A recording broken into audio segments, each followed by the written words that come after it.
Assalamualaikum warahmatullahi wabarakatuh. Dengan saya Syarifah Mardia Suni dari semester 5 Prodi Manajemen Pendidikan Islam. Pada kesempatan kali ini saya akan membahas beberapa materi dari mata kuliah Didaktik Manajemen Pendidikan Islam. Kita masuk ke materi kita. Sebagaimana kita ketahui bahwa garis besar pembahasan yang akan kita bahas ini adalah tentang pendidikan, maka dari itu sekarang kita akan mengenal terlebih dahulu apa itu makna pendidikan. Pendidikan adalah transformasi ilmu pengetahuan, budaya, serta nilai-nilai yang berkembang pada suatu generasi agar dapat ditransformasikan kepada generasi berikutnya.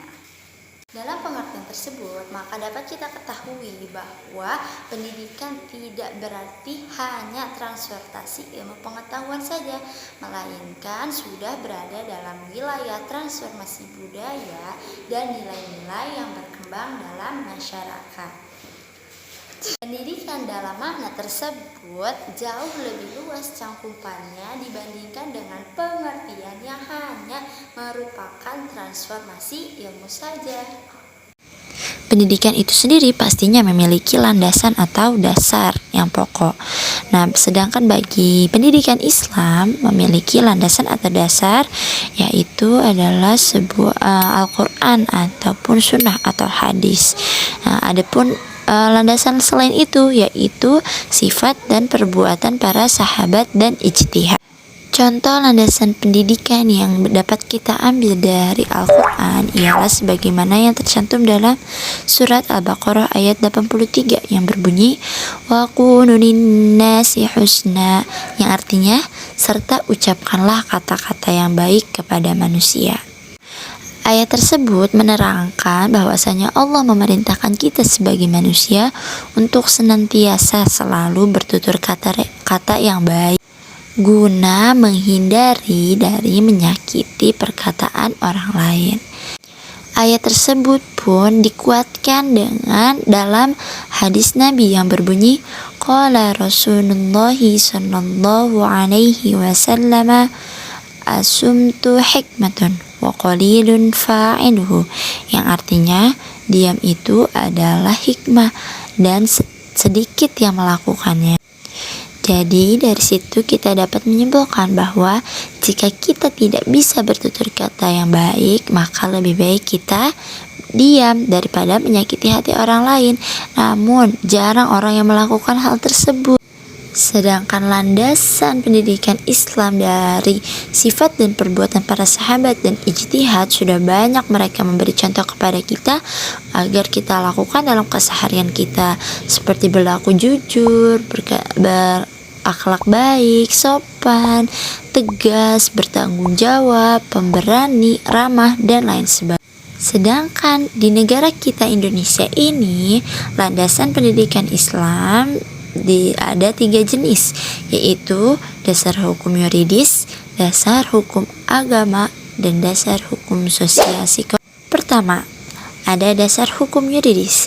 Dasar hukum yuridis itu adalah undang-undang dan berbagai perintah pemerintahan yang meliputi dasar ideal. Dasar ideal mencakup Pancasila pertama yang berbunyi ketuhanan yang Maha Esa. Kedua, ada dasar konstitusional, yaitu merupakan Undang-Undang tahun 1945 pasal 11 ayat 1 dan 2. Dan selanjutnya ada dasar operasional, yaitu dasar yang secara langsung mengatur pelaksanaan pendidikan agama di sekolah-sekolah di Indonesia. Kedua, ada dasar hukum agama, yaitu dasar-dasar yang bersumber dari ajaran agama Islam yang tertera dalam Al-Quran dan hadis. Dan yang ketiga adalah dasar hukum sosial psikologis, yaitu pranata sosial tentang kebutuhan terhadap nilai-nilai agama, sehingga mereka merasa tenang dan tentram hatinya ketika mereka dapat mendekatkan diri dan mengabdi kepada Allah Subhanahu wa Ta'ala. kita telah membahas tentang pengertian pendidikan, dan baru saja kan kita membahas tentang landasan pendidikan Islam yang pokok. Tentu saja pendidikan tersebut memiliki lingkungan. Apa itu lingkungan pendidikan? Lingkungan pendidikan adalah suatu kelembagaan di mana lingkungan pendidikan tersebut akan mempengaruhi proses pendidikan yang berlangsung.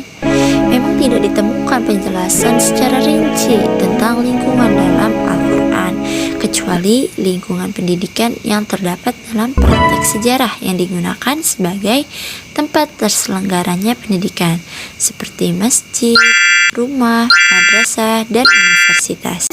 Islam tidak memiliki banyak pengikut jika Rasulullah tidak menyebarkan dakwah di berbagai jalur seperti perdagangan, politik, budaya, dan sosial. Namun di antara berbagai macam jalur tersebut, pendidikanlah yang menjadi jalur inti dari dakwah Islam tersebut. Tercatat ada beberapa tempat yang dijadikan sebagai pusat pendidikan Islam oleh Rasulullah. Salah satunya adalah Darul Arqam yang menjadi tempat pertama yang didirikan di tahun ketiga Rasulullah berdakwah. Pada perkembangan selanjutnya, lingkungan pendidikan ini disederhanakan menjadi 3 macam, yaitu keluarga sebagai lembaga pendidikan informal, sekolah sebagai lembaga pendidikan formal, dan masyarakat sebagai lembaga pendidikan non formal. Lingkungan pertama adalah keluarga. Tentu saja, seorang anak akan berkembang dan berproses sesuai dengan pendidikan yang diajarkan oleh keluarganya. Apabila keluarganya mengajarkan hal kebaikan, maka anak itu akan tumbuh dengan kebaikan. Apabila kebalikannya, maka anak itu juga akan tumbuh dalam kebaikannya. Karena seorang anak akan mengikuti bahasa ibunya, gerak tubuh ibunya, dan seluruhnya. Jadi, keluarga adalah pendidikan utamanya seorang anak.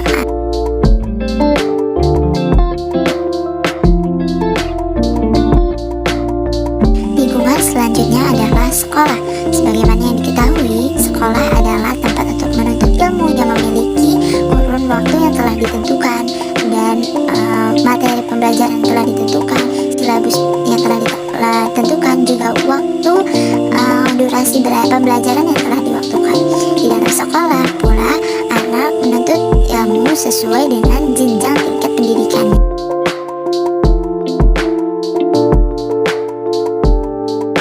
Dan lingkungan terakhir ialah masyarakat. Tentunya setelah anak besar, anak akan masuk ke sekolah, dan setelah lulus dari jenjang sekolah, ia akan turun ke masyarakat. Dan disitulah anak memiliki pendidikan yang lain di luar pembelajaran di sekolah dan di rumah.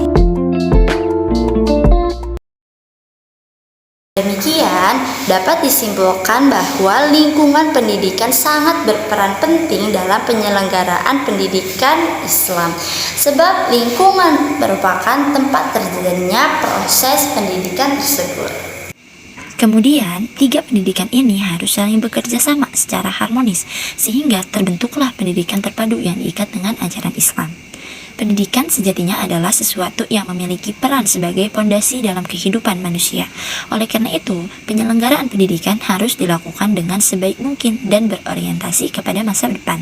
Pendidikan sendiri memiliki tujuan utama untuk menjadi media dalam melakukan pengembangan potensi dan mencerdaskan manusia agar siap menghadapi kehidupan di masa yang akan.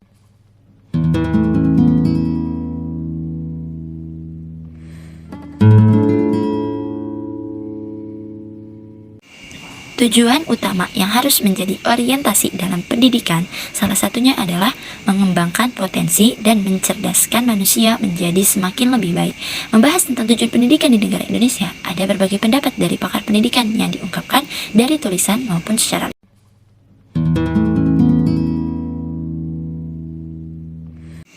Salah satunya menurut dari Ki Haji Dewantara sebagai Menteri Pendidikan Negara Indonesia yang pertama.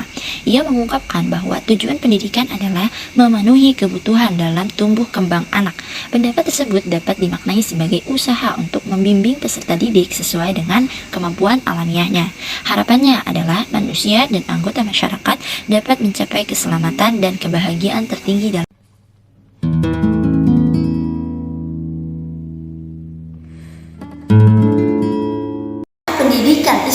secara komprehensif adalah pendidikan Islam yang berorientasi kepada pendidikan untuk anak-anak, pemuda-pemuda, dan orang dewasa, supaya mereka menjadi seorang muslim sejati yang beriman teguh, beramal soleh, dan berakhlak mulia, sehingga mampu menjadi seorang anggota masyarakat yang sanggup hidup di atas kaki sendiri, berabdi kepada Allah dan berbakti kepada bangsa dan tanah air, bahkan sesama umat manusia. Metode pendidikan merupakan salah satu sarana yang amat penting dalam mencapai tujuan pendidikan. Ada beberapa hal yang perlu kita pertimbangkan sebelum memilih metode yang akan kita pakai. Setidaknya ada 5 faktor yang perlu kita perhatikan, yakni pertama adalah siswa dengan berbagai tingkat kematangan dan minatnya. Kedua ada tujuan dengan berbagai jenis dan fungsinya. Ketiga ada materi pembelajaran dengan berbagai macam materi pembelajarannya. Dan keempat ada situasi dengan berbagai keadaannya.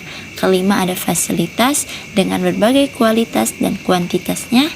Keenam ada pengajar dengan berbagai kemampuannya, dan terakhir ada alokasi waktu. Ketinggalan pendidikan Islam ini salah satunya dikarenakan oleh terjadinya penyempitan terhadap pemahaman pendidikan Islam yang hanya berkisar pada aspek kehidupan ukhrawi yang terpisah dengan kehidupan duniawi, atau aspek kehidupan rohani yang terpisah dengan kehidupan jasmani.